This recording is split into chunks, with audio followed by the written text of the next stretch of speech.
Donc là, c'est un amendement de repli qui vise quand même à rehausser l'objectif de réduction donc, des émissions brutes de gaz à effet de serre de 50% à 55%. Pourquoi ? Parce que nous rappelons que pour espérer respecter nos engagements envers les accords de Paris, il faudrait une réduction normalement d'au moins 62,2% de nos émissions par rapport à 1990. L'Union européenne donc, a déterminé un objectif de réduction de 55% en 2021. Donc on voit bien qu'un objectif de 50%, c'est largement en dessous de ce qu'il faudrait faire. Et ce, d'autant plus qu'aujourd'hui, on sait qu'on ne peut plus compter sur, par exemple, nos écosystèmes forestiers pour stocker le CO2.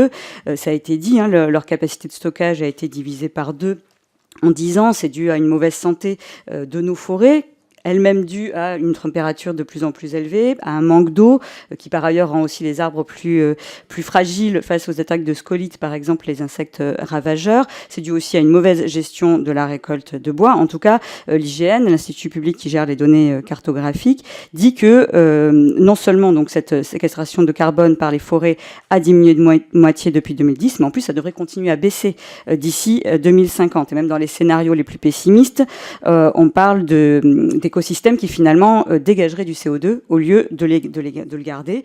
Et ça n'a rien d'anodin parce qu'aujourd'hui, nos forêts compensent environ 7% de nos émissions de gaz à effet de serre, voire même 9% si on considère les sols forestiers.